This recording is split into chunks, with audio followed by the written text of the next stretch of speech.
for those of us who know the Head Start history, not the revised version, but the one that we know, it really, right, they were trying to say we're going to mitigate all the poverty, we're going to give children a head start, particularly Black children a head start. Again, remember, we're talking about the 60s. We're talking about a time in the South here, Jim Crow, there was lynching, there was all kinds of oppression, there was systemic everything happening. And so early childhood was really birthed, part of it was birthed under those conditions.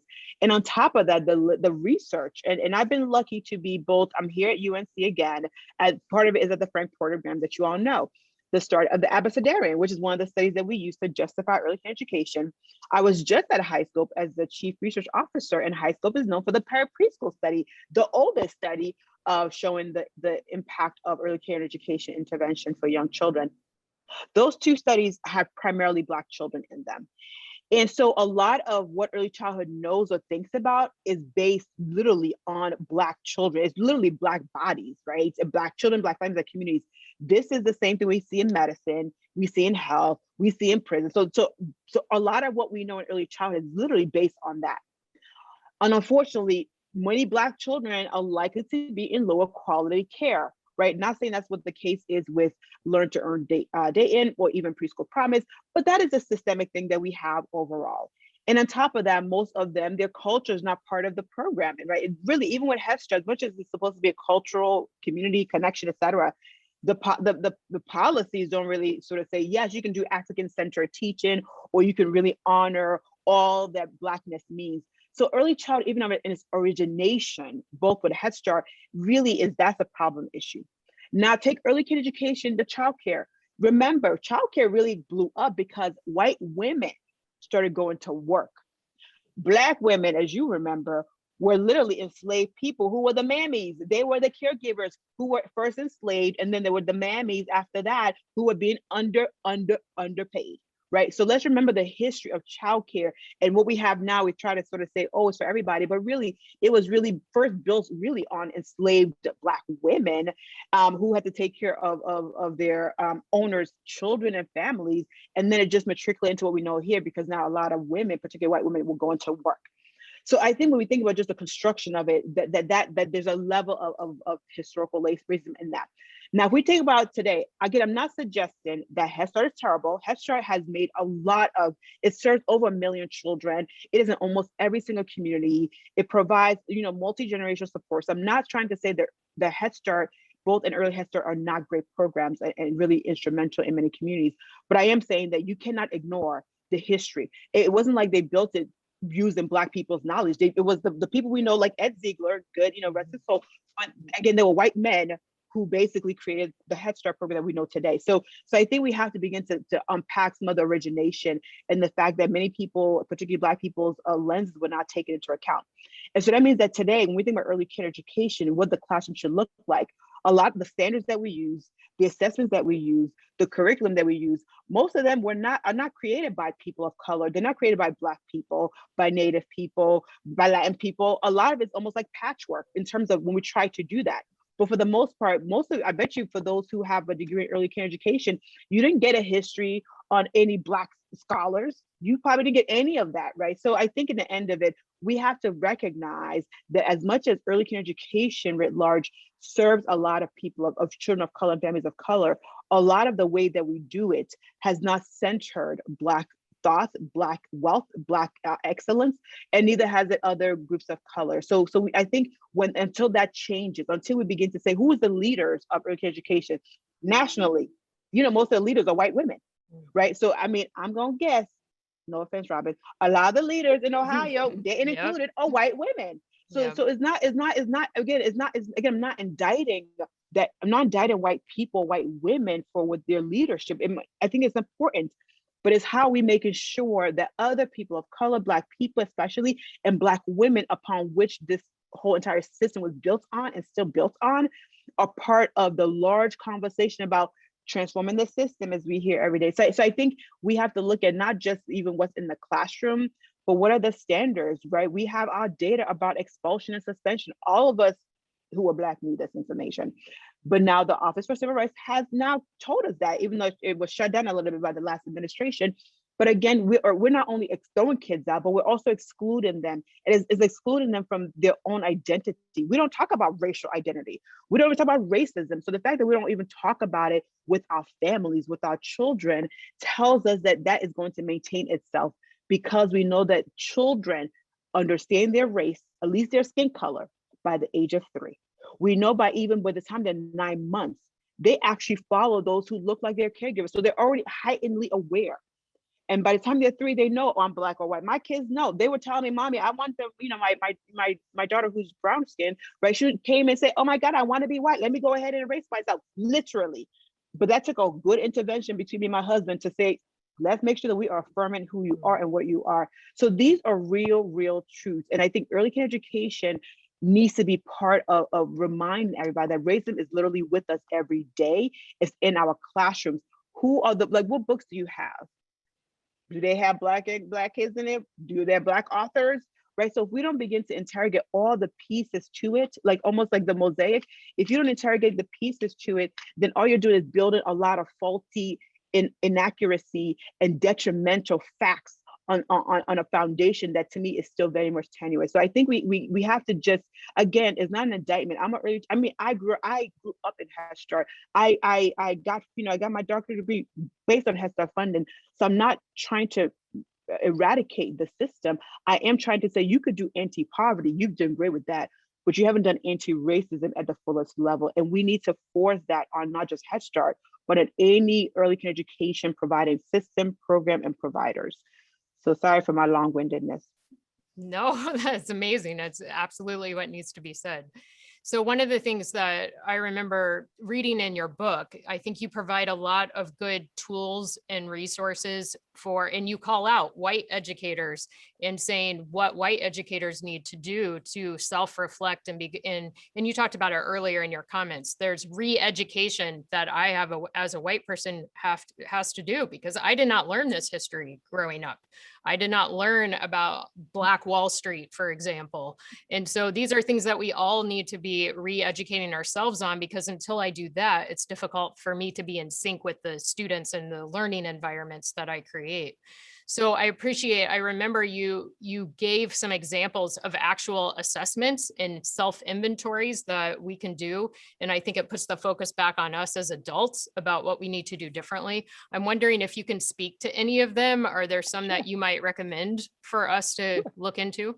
Sure, absolutely. I would say this, that it's not right. White women, yes, you all should definitely do that. But I feel like this is something that all of us have to do. Again, we all literally drink the same Kool-Aid. I have not gone to an HBCU. I went to literally Temple, Boston University, University of Miami. They're all basically private, predominantly white universities. So I drank all, and I went to school in Boston. So I think at the end of it, all of us have to do that. So I would say, we have many examples, but one of the examples is really to basically get a candy, lemon heads, and sort of and chocolate bars, right? And to really begin to say, okay, if all of who's your doctor, who's in your inner circle, who do you work with, if they're all lemon heads, meaning that they're all white, then that means that you need to begin to add other colors. You need to begin to diversify, because in the end of it, it's not just about just diversify, but it's really about once you begin to have a multiracial, multi-ethnic kind of network, both in your personal life and in your professional life, you can have these hard conversations. You can interrogate each other in many ways. Particularly white people can interrogate what do they know or don't know, and Black people can say, how am I even becoming oppressing myself, right? Because Black people, we go through that, and other people of color. So part of it, we sort of say, is push you to say, what is in your normal day? Where do you live? Where do you work? Right? Who's your children's pediatrician? Who's your doctor? Right? So it's like, so if we don't begin to sort of say that, you know what, other people who are not like me are also part of my circle, whether in terms of intimate circle, but even in my normal day-to-day life, if they're not there, then we have to ask ourselves why. I mean, I would say, for white people, you can live, we know that majority of white people can live their whole life and never have to interact with a Black person. I would say Black people probably don't have that same right, because you're sort of the oppressed in many ways. And so I think part of what we sort of do in the book a lot of times is not to give you an answer, right? It's to have you just sort of say, what could I do differently in my space? right? We give you tools, for example, of, like the one I said about, look at your bookshelves, look at who your kids go to school with, look at, who your pediatricians are, what grocery store do you go to? Why don't you go to the one over there? Like, begin to, and that's the thing, begin to ask yourself the question. Now, I know as you go deeper and dig deeper, you may be like, oh dang, oh dang, oh dang. That's okay, right? I think at the end of it, that's okay. It's just, at least you're going deeper. And then when the opportunities come for you to make a different decision, will you say, you know what, I will put my child in XYZ school? Because in the end of it, I don't need the private school, because your kid, if you're white, you're going to be fine. Private school does actually make you smarter. All it does is create a segregation for you to just be inoculated and be in your own world without ever having to interact with people of color or children of color, other students of color. So I think that there are different things that we can all do. And again, we even, we just ask you a lot of questions in the book. We give you a lot of information, but we also ask a lot of questions. And I think it's important that we don't assume that we all know the same answers. I don't live in your shoes, Robin, or other people's shoes, and so we have to say, you have to learn on your own and go on the journey on your own. But we do try to provide a lot of questions. Like, for example, the privilege walk, which you all may have seen, you can Google that. And that just gives you at least a little bit of inkling of what privilege do you have, even as whether you're a Black person, a brown person, or whatever. There's some privileges that you may have, you just don't recognize it. And so what does that privilege mean for you? And how do you use that as an opportunity to give to others who may not have that privilege? If I could speak English, as I said earlier, right before, like, that gives me something that somebody who may not speak English has. And so how do I make sure that I open the door for those who may not speak Standard American English or English writ large? And so I think, to me, part of the journey is to always ask the question, why are we here? And why do I see what I see, right? When kids, and I say another thing is to listen to your children, whether it's your children in the classroom or whether it's in the children in your space. The thing about children is that they're pretty brutally honest, right? Not because they're just like, I don't know. It's either I'm asking you or I have to figure it out myself. And if I have to figure it out myself, then I know that if I mention anything about a Black thing, you're going to have a heart attack. Or if I mention anything about, oh, I don't want to invite this person to this party or whatever, that is going to be like, don't talk about that. That sends a message to our children about what are the sort of that third rail that you should not pass. And then they see our behavior, right? Kids are scientists. They literally see what you think they don't see, right? Think about it. Like, think about our 3-year-olds. Those little people are literally scientists. They are soaking things in because that's the brain development part happening. And because they're scientists, they see who you talk to, who you don't talk to, who do they feel like you're being extra nice to or not nice to, who are you publicly shaming, or are you extra effusive with in terms of compliments, or which parent do you talk to or don't talk to? Kids literally take all that information, and then if we don't talk about it, we don't acknowledge it, they make their own decisions. And their decisions, unfortunately, when those things get baked in, they then say certain groups of people's lives do not matter, and they end up murdering people. See, and I think we need to understand the thread between early childhood and adulthood is there. We have evidence, right, that your early child experiences impacts your later life course. You can't just take the good news. But part of the news is, if we don't do something in the early years to address these systemic issues around biases and injustice and about fairness, those attitudes and beliefs carries and it gets reaffirmed in adulthood. And you know what happens? You behave that way, and you have the possibility of killing people who don't deserve to be killed based specifically on their skin color. That is the seriousness of what we have, and that is the value and importance of early childhood that we have to recognize. I think about this last year, and there have been so many instances, and I know for myself, in just my work role and with our work team, I make choices every day about what I acknowledge that's happening in the current events and what I gloss over. And these are tough conversations, and they're uncomfortable, and they are challenging to figure out how we respect everybody who has very different political viewpoints, different experiences. But I think you talk about this in the book, that every day we have a choice to make on how we respond to things that are current, whether it's Black Lives Matter, Make America Great Again, or it's not such a political polarizing thing, just how we interact and how we see our students interacting with each other. And so I'm just curious if there's anything you would say about that. I know you give some examples of that in the book about how teachers respond to children's perspectives or the way they're interacting with each other. Right. I mean, I really appreciate that. I think part of what America, like, and I heard this before, and I forgot where, but they said, Black people in particular is a reminder of the promise of America that's still not met, right? That we are the constant reminders, almost like when you're reminded, that, oh my goodness, I still got the 20 pounds to lose. Or, oh, you get really annoyed, like you get pretty mad and it hasn't happened. And so we are that reminder. And because we are that reminder, anytime we bring it up, we meaning, particularly the Black community, and no matter what the space is, whether it's the community of Ohio or another state or even a country, when you bring it up, it becomes a reminder of anger. And anger, while it feels like it's outward towards Black people, which it clearly is, but it's a reminder of America. You are not what you tell others you are, because the evidence is right in front of you. And so I think for educators who are like, I'm trying to show fairness, right? There's equality and there's equity. And I think that's a big distinction, right? You can, what to me, equity is really about giving every child what they need to thrive. If you know that certain groups of children are continually being told, one is, you are great, you are fabulous, you are wonderful. They get that everywhere, under the sun, look under the bush, and they get that. And some kids are pretty much told that most of their life. They may not get it. They may get, may get half and half. But if you know that, then you know that part of the job is to make sure that you are attending to the needs of certain groups of children who for a fact are going to be told messages of unworthiness. And so your job is to create the equitable classroom, right? And so I think this, and I know this is hard for teachers who are told to be fair, to be equal, of course, and children are sensitive to fairness. But that's to me, that's why we have to first pay educators like they're freaking doctors. Hello, first of all, hello, right? We have to pay you. Like, I don't, I'm saying this again, knowing that I'm a fighter for early child educators, right? Because I'm asking you to basically do surgery, and at the same time do surgery, take care of 20 other kids, do surgery every single minute, right?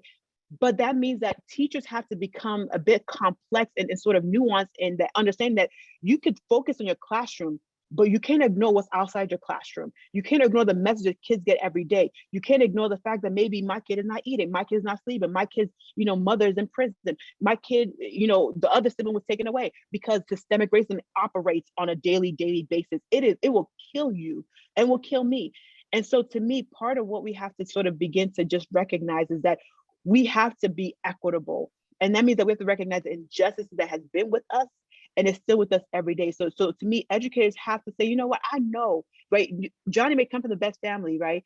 But I have to recognize that, you know what, part of my job is to make sure that when he's always affirmed, he's always nurtured, and doing a way that meets his needs, not meet the needs that I think, but meets his needs. And I think but that's a lot of work to expect a teacher to do that with 6 to 10 kids, or in some cases 15 to 16 kids. And so part of it is not to just lay it on the feet of the educators in the classroom. We have to make sure that's happening all the way inside the community, in the schools, with the leaders, right? Because if kids are hearing it from the teacher, that's great. But being able to hear from the owners, from the directors, from the school leaders, in the news media, in the books they read, right? So they have to get this affirmation all the time. But I can't expect the teacher to do all of this if you're going to pay them $15 only, because that's still not enough. FYI, people, $15 is pretty much a bare minimum. And so they don't even make 15. We're exactly. Not even at 15. Thank you. And that's exactly right. So I'm like, yes. we're fighting $15. And I'm like, Right. they literally, and that's not even livable wage in many places in this country. No. So there's so much that I think we need to do beyond tell teachers what to do, but we have to create a system that they can do their best. So we do have a couple of questions I want to make sure we address. One is, how do we talk to children who need to hear or need to heal from racism that's been directed to them? Do you have any words of wisdom for us on that? Yes. I always do. That's why we love you. Yeah, babe, but thank you. But you're many brilliant scholars right there in your backyard, and obviously, and hearing obviously the Reverend, and sort of speak to that.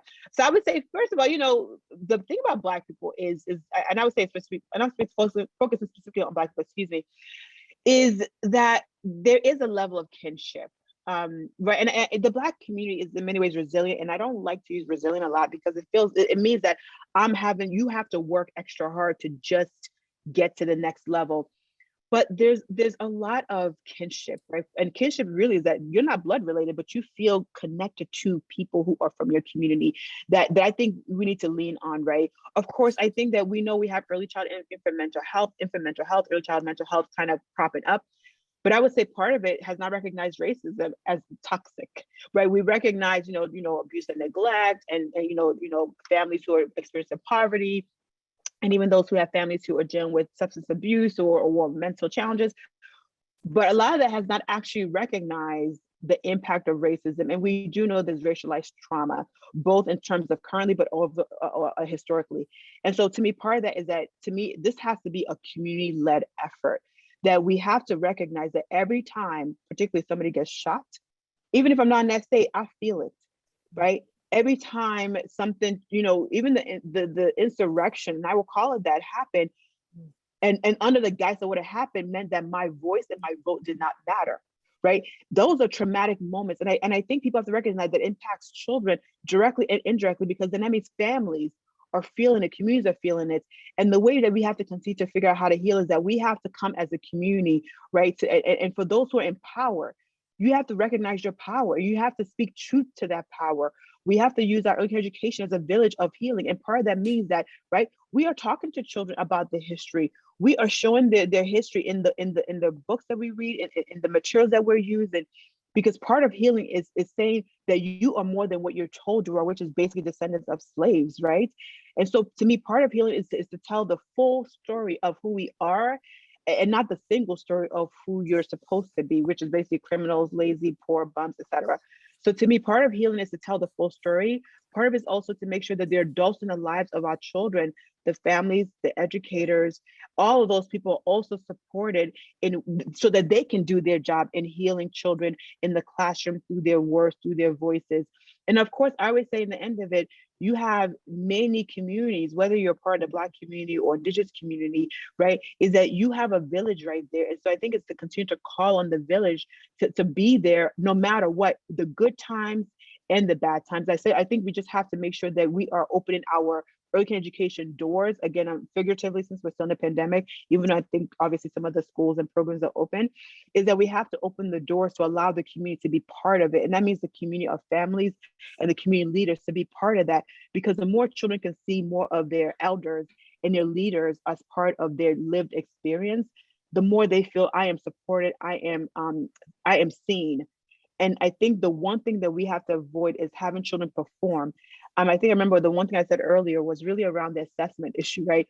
We don't measure what children are coping with as a competence, right? Imagine a child of color, a child of a different language system, a child, we don't measure how much they're having to cope with coming to a school that may require different expectations. And that's a level of sophisticated and complexity and brilliance that we don't recognize. So how do we begin to capture that? And so I think part of it is to make sure that we are seeing the brilliance of children, and leaning into that, but also that we are making sure that those who work with our children are also healed. So obviously providing mental health support services in whatever culturally grounded form is needed. And of course, I can't say enough, you got to pay people. Like, I need you to pay me and compensate adequately. Like this life of childcare, between, we know the brain science, but we still literally do the opposite. We give all the money to the older kids, right, or older people, and literally leave people with the pittance to fight over. So to me, we have to correct even just our financial and economic driver around children's development across the life course. So there's a lot there. There's a lot we have to do, but there's a lot that we can do. And I want to make sure, I'm sorry to cut you off, Robin. I do want to make sure that we also lead into the fun and the joy and the curiosity of children, right? Children are such happy people, right? I remember growing up, and I didn't know I was poor. Like, I didn't know anything. I just was happy. One out of 7 girls. Here we are living in a 1-bedroom apartment in Boston, right? But you remember, kids are happy, and we have to continue to engage and lean into that happy. Because that happy is what will keep them thriving. But once they learn that they are not allowed to be in the space and be themselves and have to perform, that joy gets reduced. So I feel like we should focus in on happy and creating that happiness for our young children and their young minds. I know you have some activities in the book, the Where I'm From, the poem that you just got or recommend that people do, and activities around that I think are really tangible ways of leaning into the happiness and celebrating where each of us are from and what our life experiences are. We do have a question about how do we involve more men in this conversation about early childhood? Oh my goodness. I know. Oh my God. This is part, I would say, thank you for that question over accent. This is part of the challenge. And this is why when I keep mentioning compensation, this is why. Because early care education is a female driven place. That means that we're always going to be paid less. This is the same issue with the RN versus the doctors, et cetera. If the RN knows the most probably and also does the most work, hello. And so to me, part of it is that for us as women, collective women in the space, we're probably going to have to sort of ask men, right? And ask them, what kind of space do you gravitate towards? Like, we know, because we know that we as the women, as the gendered women, female that we are, there's some ways that we operate.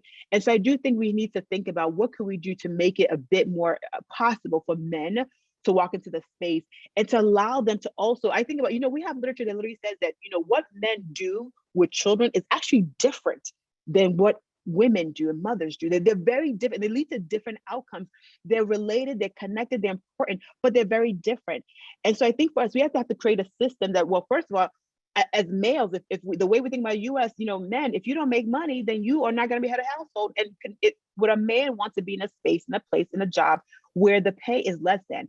And we also know that men, when they get into early education, they're merely vaulted into a leadership position, into superintendent, et cetera. So I do think what we need to do is begin to, as a just system-wise, is I think about how can we make sure that we are male-friendly. And that can start as easily as when they bring their kids. Like, we can begin to literally create spaces for men to be a part of. I mean, there's a group in Chicago, Dr. Stan Howard, who does all this brilliant work in the South Side of Chicago with men about early childhood. And they would talk about brain science till the cows come home. They would talk about how do they, as men, help to make sure that their children start off life well, and what they can do in that space. Is that I think we do have to let men lead men in many ways, and give that doorway, almost like let that happen. But because we, unfortunately, again, I'm going to say we do have a lot of white women leaders. I think we, as women, and I'm a control freak. I like to own stuff. That's just me. But I do think we have to also allow the space, just like we are asking, allow space for Black people and brown people to enter. We also have to make sure that we are creating spaces for men to be part of it. Because I do think for the compensation issue to be addressed fully in all of the ways it needs to be addressed, we're going to have to make sure that we have a not just multiracial, ethnic, but also sort of we don't have to have men in it. I think, unfortunately, until the U.S. stops being so male driven, we will need to make sure that men are part of the larger fabric of early care education, and both from the classroom all the way to the leadership. But I do know there are places that are doing it. As I mentioned, in Chicago, there was a group that was doing a lot of it in, I think, Jackson, Mississippi. So there are literally a lot of different places that this is happening. And I think as we can reach out and say, what are you doing differently? What policies do you have about hiring? Who's doing the hiring? What are the standards that you're offering? Are you doing any pipeline from high school on up? So there are many things that we can do differently to make sure that men who are really important in children's lives, particularly our boys and males' lives. So we just need to create the space and the opportunity. Great. I'm really honored because in Preschool Promise, we actually just started a new committee, and we have 20 Black men who have agreed to meet with us for a whole year, once a month. And we are asking them to advise us as Preschool Promise on what do we need to do differently in our preschool classrooms to support our Black children and Black boys, especially. And I just think it's really important we lift up and listen and prioritize the voices of the Black men in our community. So I'm grateful that they're willing to be part of that. So we have a couple more questions. We only have like 5 minutes left. Okay, I'll keep it short. No. So one question is, are there cities or states that we can learn from? And in connection with past blazers or whatever that is you need. Oop, we've got somebody off mute. All right. We also, related to that, have a question. How can we combat legislative efforts to eliminate teaching about women's, Indigenous, and Black history? So maybe you can weave those together somehow. Okay. And I'll try to do it really, really quickly. So for me, policy is pretty huge. Obviously I'm a professor in the Department of Public Policy. I could not say it enough. So in terms of places, I would say, there's not one place, but I will say, places like Washington, the state of Washington, is doing a lot of work, just around just making sure that the issue of racism, anti-racism is really permeating through the whole Office of Early Learning. Even in Oregon, I know in the west part of the country, there's a lot happening in Oregon. There are, of course, pockets, even where I live here in North Carolina, but I would say a lot of this needs to be both federally, but also state driven. And of course, locally, I think, Dayton, just looking at your report and the way you articulate the issues of the gap and then the issues of what you're trying to do with the preschool promise and Earn to Learn Dayton, I think those are really important. And to me, a lot of the good work happening in Dayton needs to continue. And I think even make it out of Ohio so that all of us can learn from you as well. So I do think there are pockets where things are happening. And I think just in terms of just certain policies, I think we again have to sort of look at our workforce, because without them, both the prep of our workforce and the equity issue of pay, without addressing some of those things, we're going to continue to have issues of just the foundation part of it. And of course, I would say in terms of the funding, this is again where I think for me is we have to ask for funding, but we also have to ask for funding in a way that says, what are we going to make sure, how are we going to make sure that it's equitable, that it's not just about funding because of today's children, but because of historical legacies of racism. I just think that we have to begin to correct, the historical inequities as well as the contemporary. So to me, to address anything, we have to think about funding. And I'll lastly just say that another part of it connected to the men is about the family part. Early care education today, you cannot see a child without a family. So we have to begin to make sure that we're centering family in early care education and not removing family voices and family from the fabric of ECE. So to me, there are a lot of policies, and actually I'll put in the, I'll send it to you, Robert, so you can share with the team around the start with equity, the 14 policies of early childhood to eradicate racism in early childhood. So I think that'll be this 14 policies that we think could work everywhere and anywhere. And hopefully you guys can take a look at it, and hopefully one of them could be of service to you. But again, I want to say thank you for allowing me to enter your space. Thank you for all that you are doing on behalf of children and families. And thank you for not being shy about talking about Black kids and saying Black kids and Black educators. And so I thank all of you guys for all that you are doing during this very difficult time. And I just wish you nothing but the best. And hopefully it's not the last time that we are to meet. Thank you so much, Dr. Iruka. Your comments have been just super powerful, and we will take them to heart, and we will keep talking about our Black kids, and we will keep doing a better job of prioritizing and supporting our Black kids as we go forward. I do, Iheoma did not ask me to talk about her book, but I do want to really recommend that you look at her book. It is very practical, and I think it will be a great thing to discuss with other teachers, with other leaders in the community. And it also talks about the importance of family engagement. She has 4 E's about engaging with families, and we don't have time to go into them now, but that would be, I know we got some questions we didn't get to about families.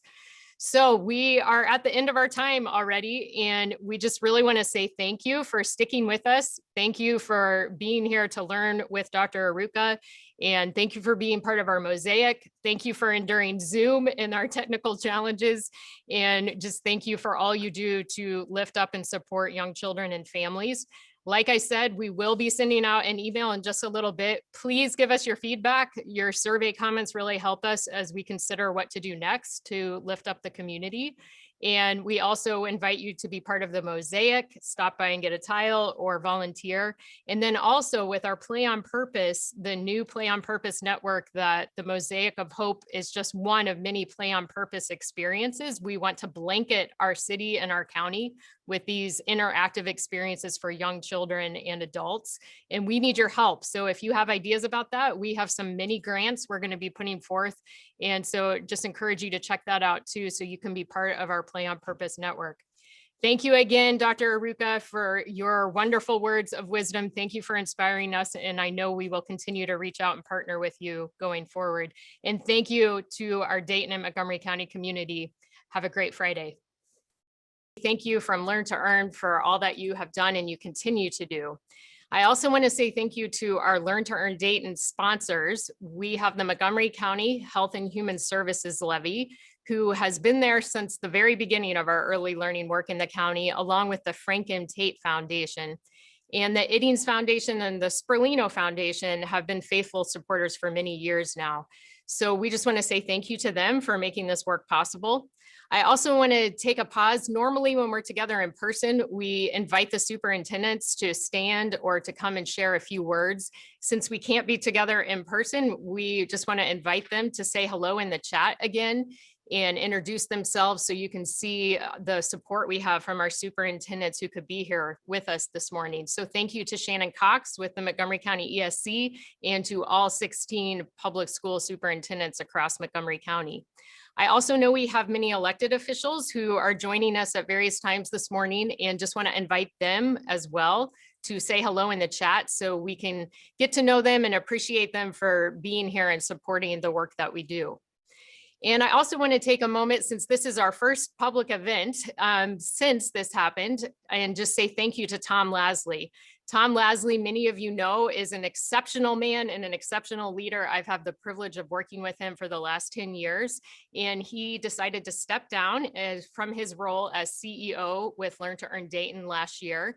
And he is still with us in a different role, but just want to say thank you to him for his leadership for so many years and for the huge impact he has had on countless children and families and educators in our community. And I also want to welcome Christina Scott, who is our new CEO with Learn to Earn Dayton. She bravely came in the middle of a worldwide pandemic from Alabama to Dayton, and I know she looks forward to meeting all of you in the months ahead. So again, thank you to Christina and to Tom for their support of our early learning work as well.